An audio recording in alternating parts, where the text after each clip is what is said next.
Hey, welcome into another edition of Last Call, presented by Redmont Vodka. You see our special guest. Typically, I have to introduce these guys, but the one and only legendary Charles Barkley, drinking your product. You read that just like I wrote it. Yeah, well, I'm telling you. So we'll start with this because this is our fourth Last Call with Redmont Vodka. Okay. Thank you for the support. You are the Thank you, Alabama, for the support. most famous guy that we've had on. We typically do different cocktails, but I think this is the Charles Barkley, which is just cranberry and vodka. I don't experiment with, because the most important thing is the vodka. A little splash of cranberry. The pinker the better. Almost white?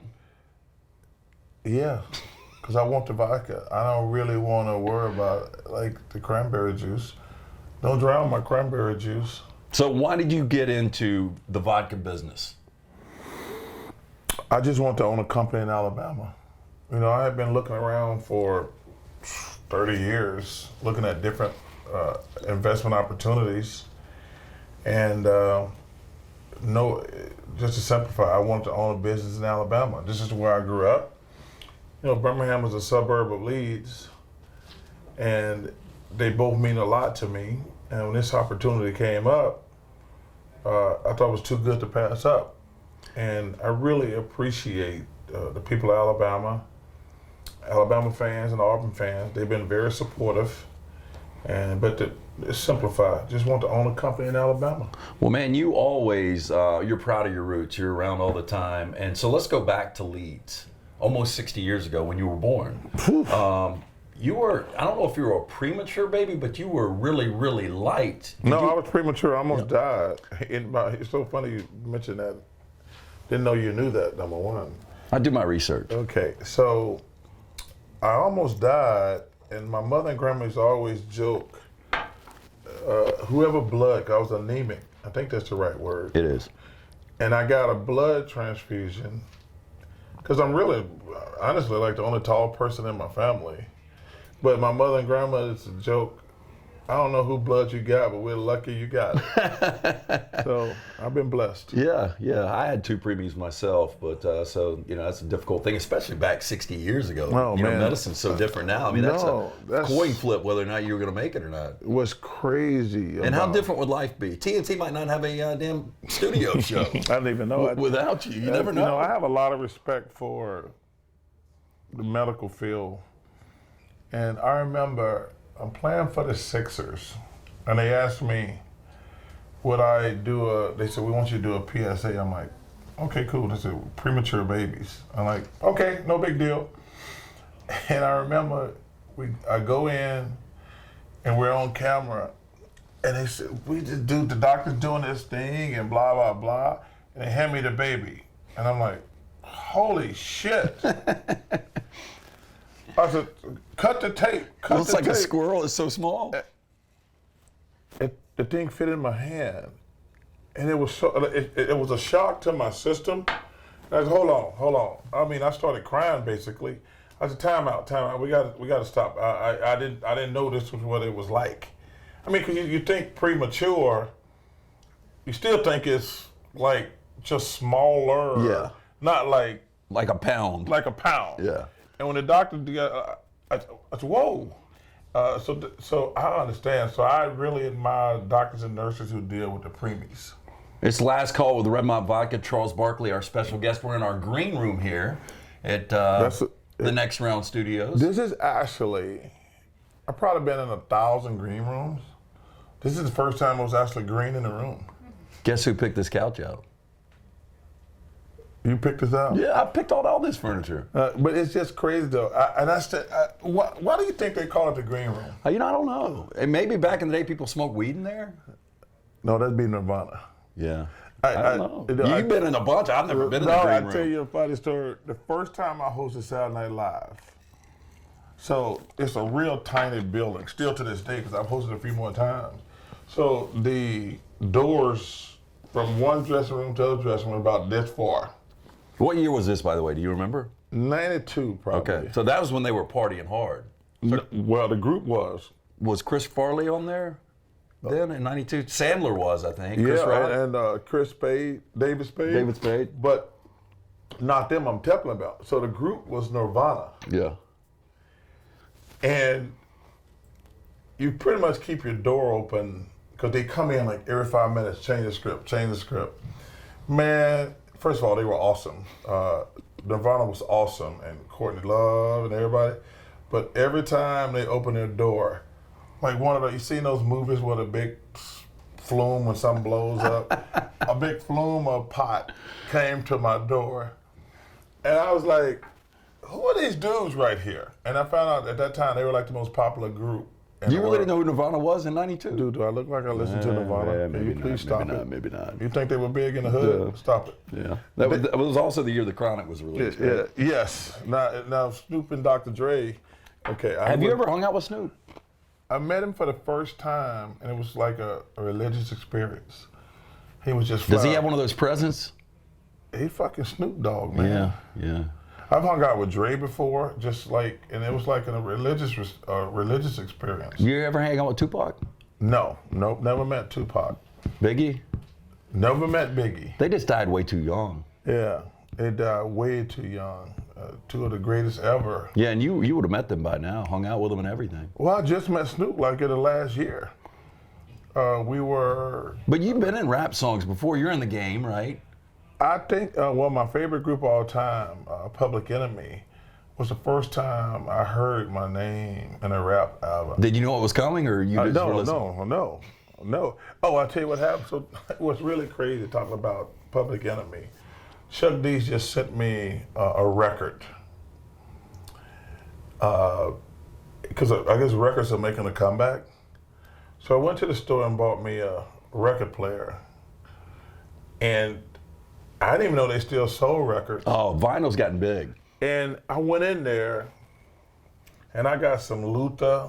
I got the Eagles, because the Eagles I've seen the Eagles. Well, I know you wanted them to play your 50th birthday party. They were too yeah. much money, weren't they? Yeah, I couldn't afford the Eagles. But I've seen them 100 times. I just saw them in Atlanta like 2 months ago. They're probably other than Public Enemy, they're my favorite band.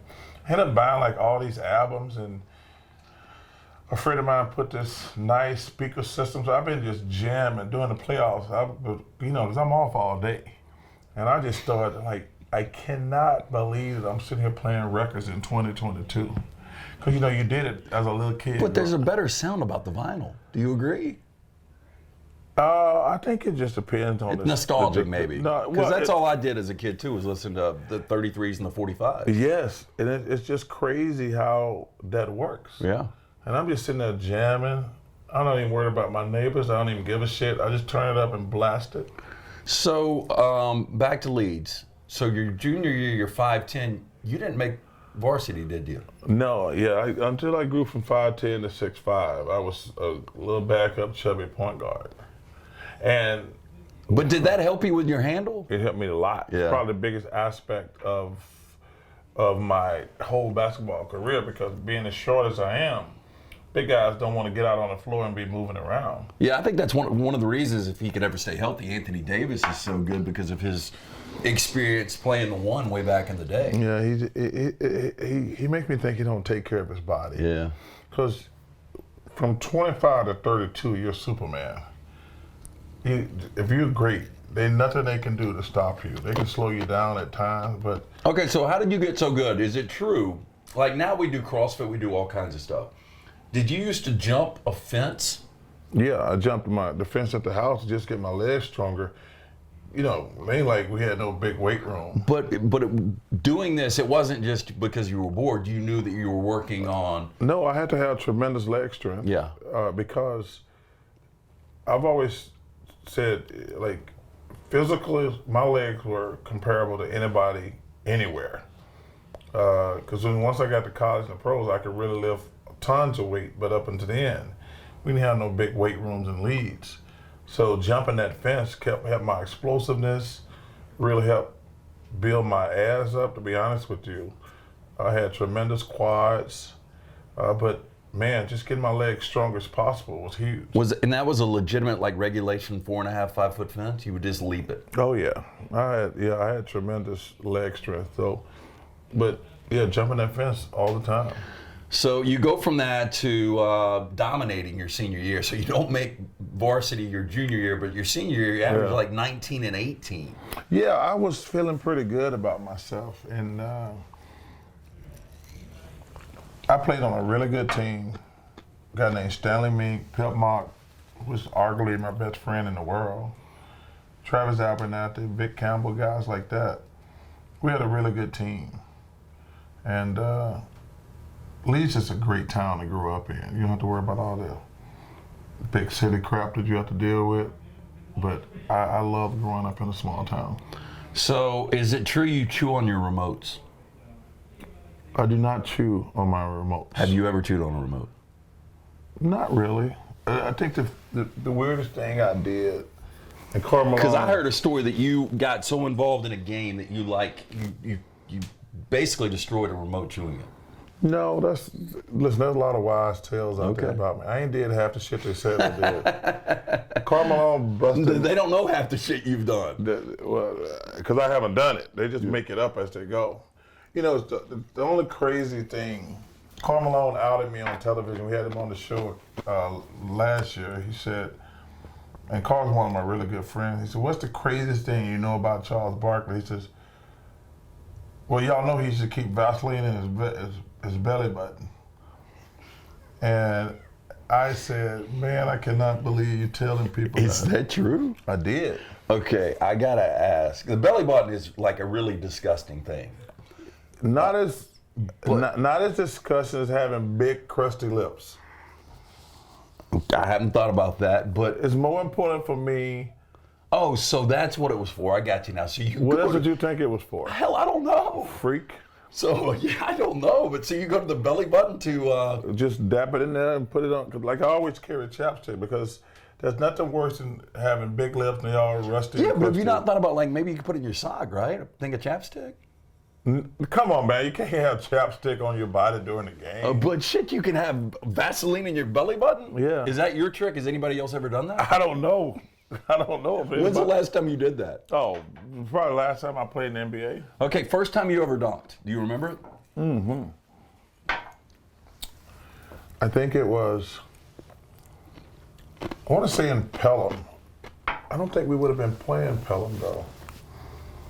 I was a senior, obviously, and we were playing in somewhere, and it was here now, obviously in Alabama, and it was a shock that I dunked in the game. Well, it's a big deal back then. You know, you Oh, got a no million people question. dunking now, but back in the 70s and 80s, when somebody would dunk in a high school basketball game, people would go crazy. Yeah, I'll tell you a funny story. So I'm playing in the Houston Kennedy was a great coach here in Minor.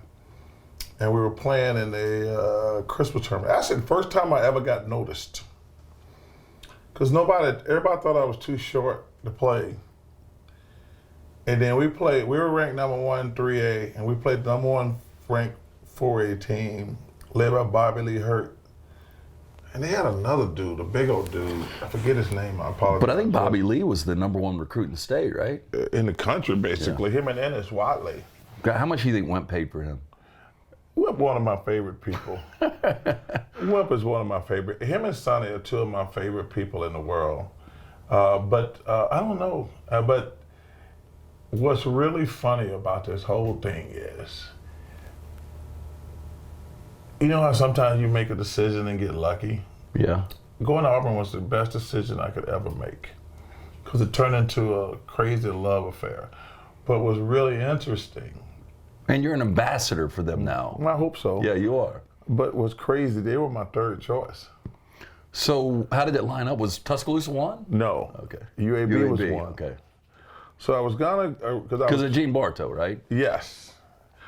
And so I'm leaning toward UAB. And if I'm lapping you, by the way. you know, I'm drinking with you just out of general purposes. I don't normally drink during the day. I have very strict rules on drinking. 'Cause I know. like- You won't drink by yourself. I do it all the time. No. I see. Is that bad? It ain't good. So I never drink at my house, Yeah. and I don't drink during the day. I've seen you drink it one night at your house at your Atlanta pad. Yeah, because you were in town, fool. Oh, yeah. Okay. Like, but I But don't- you'll never just pour a cocktail after a long day. Okay. No, because I like to drink, and you have to take some days off. Yeah. You have to take some days off. Yeah. Okay. But so I'm looking at UAB, and what's ironic, they make it to the Sweet 16 and got everybody coming back. So then I'm leaning toward Alabama, and they actually make it to the Sweet 16, and they got Ennis and Bobby Lee coming in. Then I go visit Auburn, and I'm sitting there watching. I says, and I think at the time Auburn had lost like 12 games in a row. And I says, hey, coach, you got a pen on you? He says, oh, you gonna sign some autographs? I said, nope, I'm coming to school here because these are a bunch of damn bums. I know I can play here. Because I tell kids, when you're trying to make a decision where to go to college, you have to be able to play. You see all these kids making bad decisions now with the transfer portal.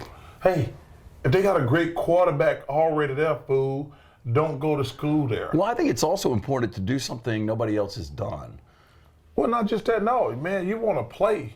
If players want to play. But most players, even if they're not great, they think they're great. Yeah, but you have to be realistic. I know. Like, obviously, hindsight, I was betting everybody. But you have to be real. And none of those guys, like, you know, McDonald's All-Americans, probably except Ennis. I mean, I don't think UAB had any guys who were McDonald's All-American and things like that. But at the time, like, dude, I'm 18. I don't know how good I am. So I'm like, man, all these guys are on a good team and they're going to be there. I don't know if I can beat those guys out. And I ended up going to Auburn, and it was the best decision ever.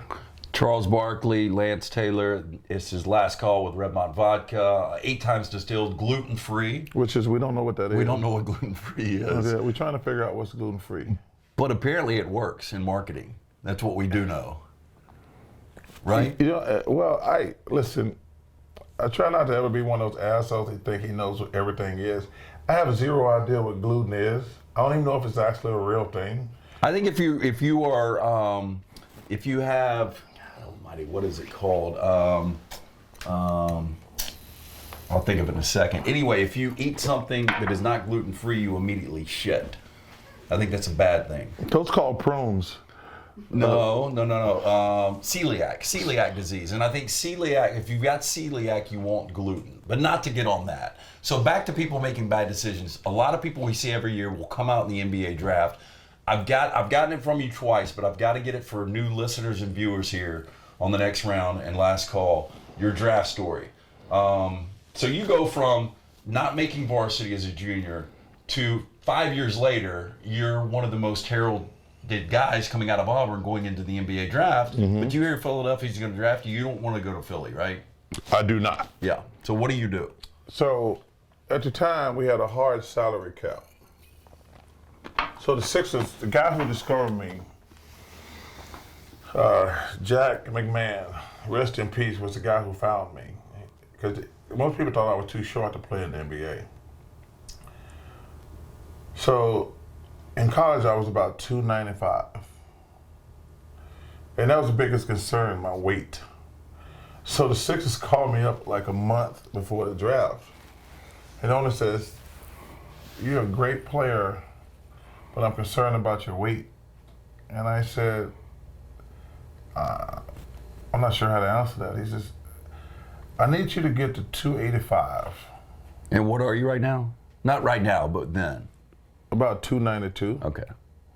So I got a month. He says, I'm gonna challenge you. I said, okay. He said, I want you to get to 285. That's only 7 pounds in a month.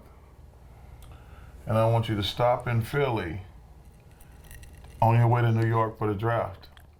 And I said, okay. So I go down to Houston for a month, and I train, and I'm actually like closer to 280 than anything else. So about 3 days before the draft, my agent says to me, we need to talk. I said, what's going on? He says, the Sixers can only give you $75,000. I says, what? Whoa. He says, they're over the cap. They can't give you a regular rookie deal. I'm like, yo, man, I didn't leave college with $75,000. He says, well, we need to do something. I said, what? So for the next 3 days, we went to Denny's every morning, got the Grand Slam. We went to some bar in the afternoon and got like the biggest cheeseburger, fries, desserts. Then we went to like a big steakhouse and got a big steak every day. We did that for 3 days. We fly to Philly, and I'm like 301. So you were able to gain almost 20 pounds in 3 days. Yes. And I'm like, and I'm drinking too. I'm drinking tons of water, as a matter of fact, because I wanted to I can't. I didn't know I was going to weigh that much, to be honest with you. So I get on the scale and I weigh like 301. And the owner calls me every freaking name in the book. I mean, he calls me every freaking name in the book. And I'm dying laughing inside, because I'm thinking like, yeah, okay. Yeah, I'm a fat ass, blah, blah, blah, blah, blah. And then I go to New York, and I'm like, whew, I dodged a bullet. And you can see the expression on my face during the draft. And they said, with the 5th pick in the draft, the Philadelphia 76ers select Charles Barkley from Auburn University. And I'm like, holy fuck. I left college for $75,000. Most people go number 5 overall. It's a dream come true. The family goes nuts, and you're pissed off about it. Mm-hmm. So, but there's a reason this happened. I mean, Philadelphia is such a big chapter in your life too. Yeah, it's a great chapter. But so, my agent calls me. He was with me. He says, Sixers want you to go to the summer league if you're as good as you say. Because he said, we're not paying for $75,000. Y'all gonna have to trade some people. And the owner says, well, why don't you go to the summer league and prove it? So I go to the summer league and I just kick everybody's ass. And they end up trading 2 guys. And my first rookie contract was 4 years, $2 million. But that was a ton of money back then. It was a ton of money back then. And I listen, I'm not one of them guys that whatever they make today, God bless them. What was the your first big purchase? Oh, I tell you what's funny about that. Well, I think I bought my mother and grandmother cars. But what's the craziest shit, I bought myself a red 944 Porsche, if I remember correctly. Which those are just things. But what was crazy, after about 3 weeks, Dr. J, who was great to me, Moses was the most important person, but Dr. J was great. He says, hey, what you doing today? I said, nothing. He says, come with me. So he takes me to this clothing store. He says, Boyd's in Philadelphia, which is still there today, one of the best stores in the country. He said, son, you're in professional basketball now. That means dress like a professional. You're not in college, you can't wear warm-up suits all the time. So he took me shopping and got me about 5 to 7 suits, another 5 to 10 sports coats and things. When I get the bill, it's like $32,000. I'm like, holy, what the hell? And it was crazy. So we still joke about it today. I was like, because he said, dude, you gotta dress like a professional. You gotta dress the part. But Dr. Hill was always immaculate. Yeah, I love watching him play back in the day. Yeah. It's Last Call with Redmont Vodka with Charles Barkley, Lance Taylor. Is it true you went a week without deodorant? No, that's another. You know I'm a clean fanatic. I know you are. So for a guy who's a clean fanatic, I thought there was like a medical situation where you had to go a week without deodorant. So that is completely urban legend. I thought you had like a boil under your arm. you know, I think you might be correct. Mm-hmm. How do I remember things about just you? under one arm, though. Under one arm, but you had to Yeah, go without I deodorant. did. They had, I think they did have to cut a boil out. Yep. And I couldn't get anything on it for a week. That's probably, I think that is a true story. It's hard. Now, I don't remember everything from the 80s, brother. So if you had to go without deodorant or a toothbrush for a day, which one? Oh, toothbrush. Really? Oh, yeah. Damn, I think I would want the toothbrush. No, man. I said toothbrush. No, you want the toothbrush. Yes. Yeah, I agree with Yeah. you. Yeah, I brush my teeth at least 3 times a day. Oh, jeez. Didn't you always say that people should chew gum on the court because of the breath?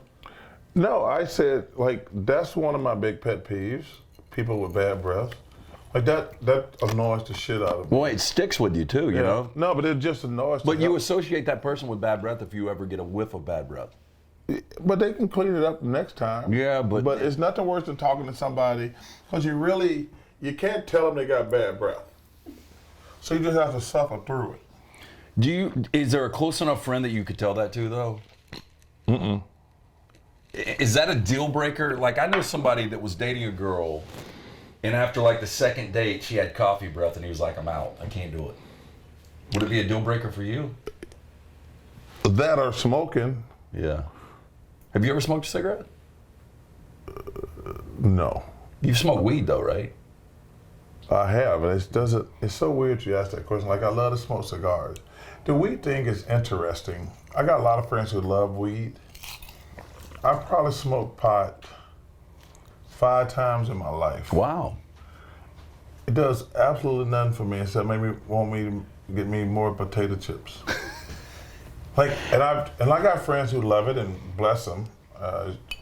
But I'm like, Snoop Dogg doesn't look like he eats potato chips. How the hell does he smoke that much and stay that skinny? I don't know. Because anytime I'm stoned, I want food. I'm like you, man. It's in the middle of the night, I'll get up. The other night I got up, I ate rice, Mexican rice, and jalapenos in the middle of the night. Is that a thing? It was for me that night. I have no idea.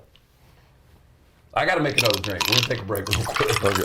Hey, again, it's Last Call with Redmont Vodka with my buddy Charles Barkley here. 8 times distilled, again, gluten-free. Available in 20 states now, Chuck. You guys are growing. Hey, whatever gluten-free means. We'll figure it out. Okay, so another maybe urban legend, I don't know. Ramen noodles. You ate them in college, right? No. Did you ever do a ramen noodle endorsement with Arnold Schwarzenegger in Japan?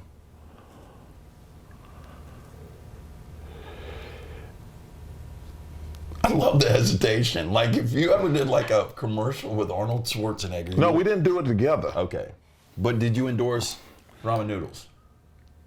I think so. Yeah. It was only obvious because I remember Buddha kimchi. Yep. I have met Arnold several times too, but yeah, I did something in Japan. I want to say Buddha kimchi. I mean, it was some Japanese words that I don't even fucking know. But they paid you, right? Oh yeah. But so to answer your question, was it with Arnold? I don't know if they put them together, but I think yes, it's a question. You know, one of the funniest things when we first had you on, Rockstar called and you were staying in the hotel and you were staying under the alias James Bond. And that's like an infamous thing you do. What is the most interesting alias that you've used, and what is one that is a typical go-to for you? 90% of the time I use James Bond. Okay. I went through a period when people found out before I settled on James Bond. Because it was really crazy when I first got to the NBA. Wasn't it Homer Simpson for a minute? Yeah, I've used Homer Simpson. Okay. I've used Jesse Jackson. What are they, when you go to give your credit card for incidentals and they know it's Charles Barkley? No, because like you got to understand something. When you're on an NBA team, they give you a list. Yeah. There's Andrew Jackson, John F. Kennedy, Abraham Lincoln. Like every guy's standing on a different name because when I was young and stupid, I used my own name. And people be calling you in your room. You're like, is this Charles Barkley? You know, I'm a young rookie, I'm dumb. Like, this Charles Barkley? Yeah, this Charles Barkley. Hey, I'm just a big fan. Can I meet you? Can you? I'm like, what? Excuse me? Did you have a lot of girls do that? No, it was guys wanting autographs. But, so, I figured out when I looked at the room, like, oh, none of these dudes are still in their own name. And I went through a period, like, because, you know, you can't tell every friend. Because, you know, back then, nobody was really having a cell phone. Yeah. So what happened was I would take the name of every PGA Tour winner for the next week. It's like you would have been Trey Mullenix. Yes. Yeah.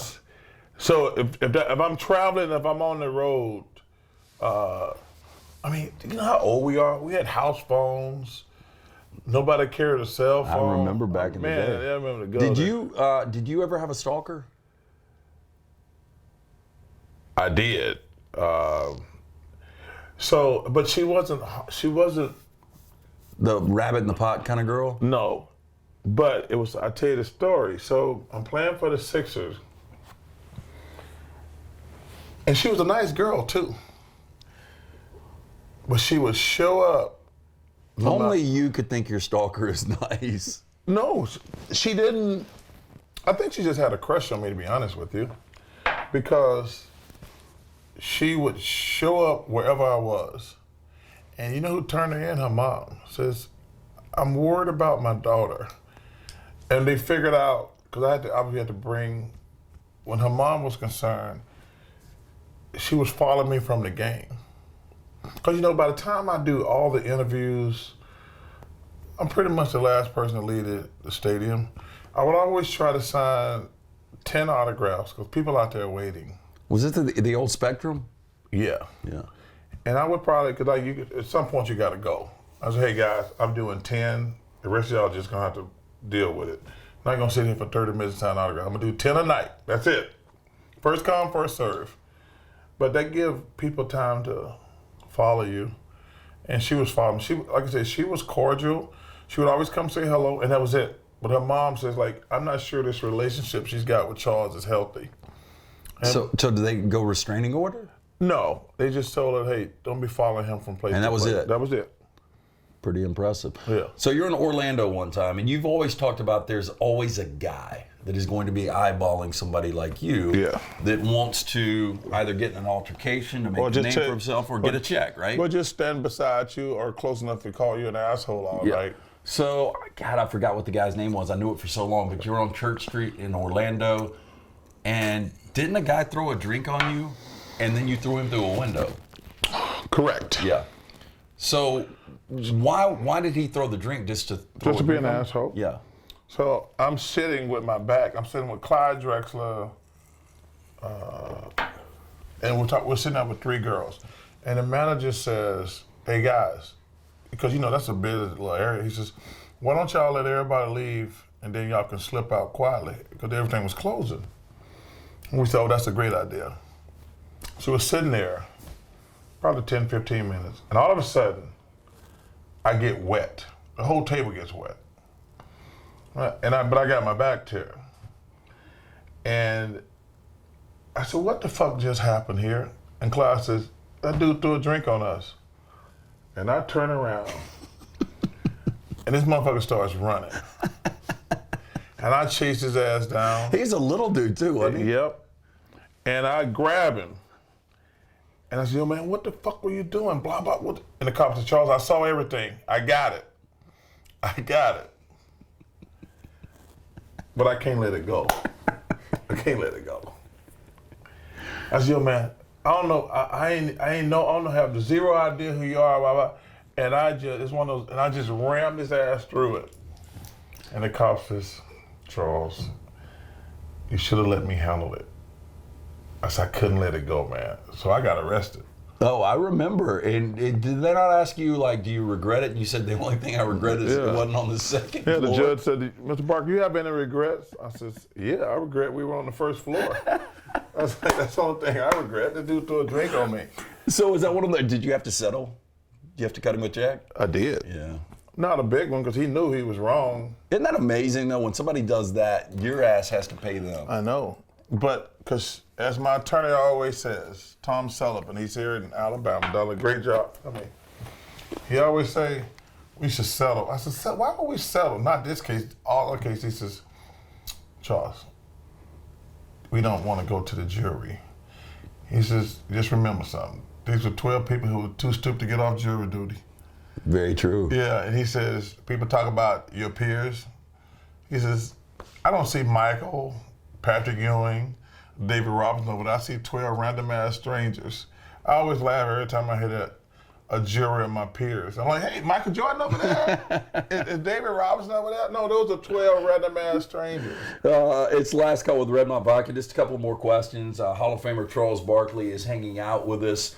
So you got fined a lot in the NBA. I mean, everybody gets fined, but you got pretty, creative. When you would get fined, you'd write it off on taxes, right? Well, you get to write it off. Yeah. But you don't. Listen. Do the teams pay the fine, or you actually have to pay the fine? You pay the fine. Okay. You do it. You pay the fine. It's out your little check. What was the most you were fined? I don't even remember. Because I think Mark Cuban got fined $1 million, didn't he? Well, he's a billionaire. Yeah, I guess he is. I'm not a billionaire yet. Well, you're getting there. Unless we keep drinking Redmont. Yeah, you're getting there. For 20 states again. Okay, so I got to ask you, whether you like him or not, one of the greatest offensive players really is Kevin Durant. Yes. You guys, my only problem with Durant is how super sensitive he is. Like, I don't care, and I think you said it. Clay Travis brought it up on our show a couple of weeks ago. Like, if you worry too much about people that don't like you, the people that like you will stop liking you. I forgot, I'm just paraphrasing here, something like that. But I think Kevin Durant worries way too much about just, people that troll him on social media that don't even know him. I think the number one thing that you have to learn as a famous person, you can't take everything personally. But the one thing you have to learn, you always have to ask yourself, is the criticism fair? And Kevin thinks no criticism is fair. He's a great kid. He's a great player. But he thinks every criticism is, like, some criticism are true. Like, I have no problem getting criticized if I do something or say something stupid. And he hasn't figured that out yet.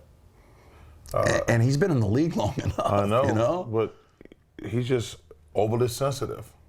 And everybody thinks he's a great player and he's a great kid.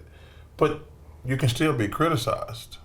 And he hasn't figured it out. Yeah, and unfortunately, I think it's hurting his brand a lot. I remember, remember, this is a bad look for his brand. This demand to be traded. He had the backpack on when he won his first MVP and thanked his mom, and everybody loved Kevin Durant. And since then, I don't get it, man. He's so good that he should just focus on basketball and cancel all the. He needs to cancel all his social media. If you can't handle it, why look at it? Well, listen, like I say, you just can't assume when somebody says something about you, you just can't overreact and say, no, you can't say that, you're wrong. Like, wait, dude, what I have said about you, I went on this podcast, I like him. I says, you're going to have to win a championship without Steph Curry to get the respect from the old guys like myself. But he might be going back to Steph. Hey, and it's not going to be a good look either. I agree. It's not going to be a good look. Need to get rid of LeBron, let him go to the Lakers.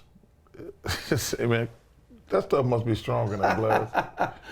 And Kyrie's a whole nother story. Oh, he's a whole nother story. Yeah. I don't know. Hey, nobody knows. Stop it. Nobody knows. It seems like a different world altogether when we're talking about the NBA you played in to the NBA now. So again, no. What happened was, and it started with LeBron. These talking heads on television have become so popular now.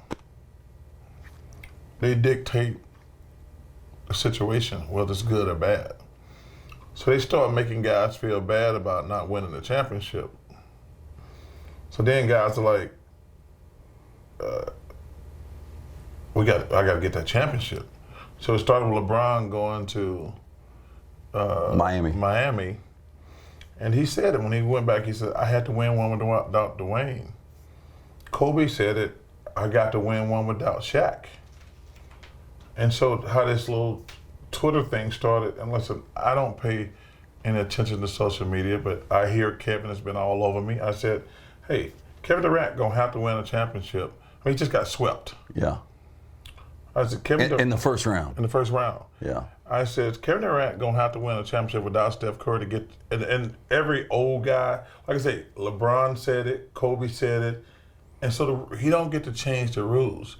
And just because he has Twitter fits talking about me, first of all, people keep bringing it up to me like, yeah, man, I don't do any social media whatsoever. With social media back when you were a superstar, playing for the Sixers, the Suns, Nowadays, these NBA players, they get direct messages from Instagram models, and these girls are beautiful.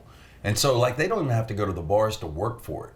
Can you imagine Charles Barkley, 25, getting direct messages from Brazilian, Russian, freaking Hispanic models nonstop? It'd be tough, wouldn't it? Listen, man, there's nothing they're doing that we didn't do in a day. There's probably more. They just don't have to work for it, though, right? You always work for it. And you always pay for it. Don't forget that.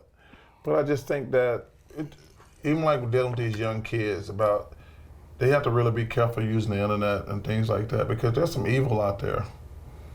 They've been trying to get me to do Twitter, Instagram, and all that stuff for 20 years. And I've been offered millions of dollars to do it too. I'm like, there's not a chance in the world that I'm gonna do any social media. I said, listen, man, being successful is hard enough. Being successful is hard. And you have to take as many distractions out of that thing as possible. And social media is a distraction, because I always tell people this, and this is true. Being famous is like being the homecoming queen. All the ugly bitches hate you. They got no idea why they hate you. They got zero idea. Like, your life sucked because of you. Don't bring your shit to my table. But can you go anywhere and not be, like, can you be anonymous if you go to Costa Rica? No, I think that what's really crazy, I think I become, I don't want to use the word popular, but more well-known because of television. Yeah. I played in the NBA for 16 years. I've been on television for 21 years. Yeah. I mean, your post-career, as good as you were, again, second best player in the world back in 92, 93, your post-career has been better. Yes, and I'm so lucky and blessed to be in that situation. But no, it was so funny. I laugh now. I'm so old that more people know me from television than playing. Yeah. Okay, so last question. Who did you hate playing against the most because they were really good? Was there a frustrating player? That was never a problem for me, because I'm going to be better than 99.9% of the guys. Like, there's only going to be like 5 guys, and like, that guy's good as me.